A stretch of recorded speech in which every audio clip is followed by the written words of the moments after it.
A casa tutti bene. Immagino che le emozioni da tirar fuori per interpretare i vostri personaggi e più in generale una serie così siano molte, siano molteplici. Quindi vi chiedo quali avete toccato appunto per mettere in scena poi voi stesse. Dai, vai tu. No, vai tu. Dai, ti sento pronta. No, ti no, sento... zero proprio, devo ragionare. Allora, io che parlo senza ragionare ti dico che sicuramente un grande senso di solitudine, quindi scavare a fondo in questo vuoto lasciato dalla fine di un rapporto in cui lei apparentemente ne è uscita indenne, benissimo, risolta, ma che probabilmente non è così. E la preoccupazione, la paura nei confronti proprio della vita per come gestirla intorno a sua figlia, l'amarezza rispetto al non rapporto o il rapporto difficoltoso, almeno all'inizio, che ha con il padre, per cui diciamo che ansia e preoccupazione sono state le due emozioni predominanti. Amore, non accettazione, non sentirsi all'altezza, non essere in grado e amore. E una grande voglia di creare una famiglia, un nucleo. Ed è quello che mi ha lasciato di più questa serie. Io ho 27 anni e nella mia vita non avevo mai sentito così forte questo desiderio di creare una famiglia mia. Quindi era un desiderio di Ginevra e in qualche modo Laura lo ha vissuto e lo ha sentito e se lo porta dietro in attesa. Essenzialmente è una epopea familiare, a casa tutti bene. Quindi alla base c'è un racconto. Come attrici quanto è importante immergersi nel racconto, perché poi è un valore.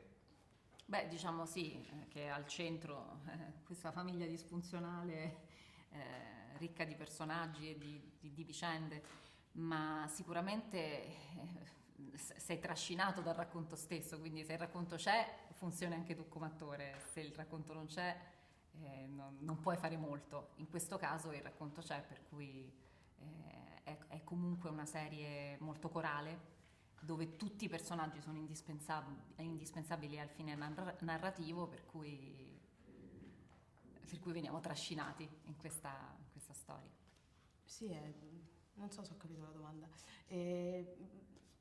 Credo che come attori è sempre molto bello essere al servizio del racconto e del modo di raccontare del regista. Quindi ogni regista ha appunto una sua firma e un modo di raccontare. Anche la stessa cosa viene raccontata diversamente da tanti registi e la cosa più bella di tutta questa esperienza è essersi lasciati proprio cullare dal modo di raccontare di Gabriele a livello registico e come direzione degli attori. E sicuramente senza giudicare il racconto, ovviamente. No. Il filo conduttore, insomma, i fili conduttori della storia sono gli sbagli. I personaggi di A casa tutti bene sbagliano, poi prendono anche consapevolezza dei propri sbagli. Perché secondo voi continuiamo sempre a cadere negli stessi errori? Perché la vita è difficilissima, soprattutto quando si parla di dinamiche familiari, di amore. Siamo tutti irrisolti, perennemente irrisolti. Ci convinciamo a volte perché facciamo un gradino, ma poi ne mancano sempre tantissimi. Però è anche questo il bello, perché se sapessimo tutto subito non ci sarebbero le emozioni. Ma sì, sbagliare è necessario. Viviamo, oddio, adesso tocco la pippa, però viviamo in una società comunque in cui dobbiamo produrre sempre bene, avere sempre il massimo.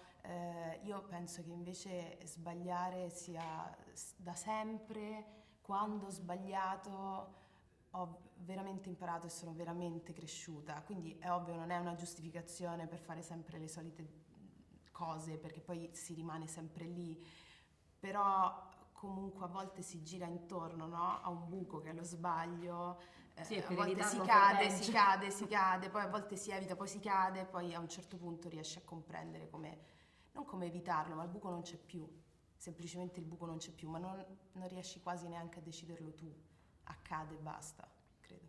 Grazie mille.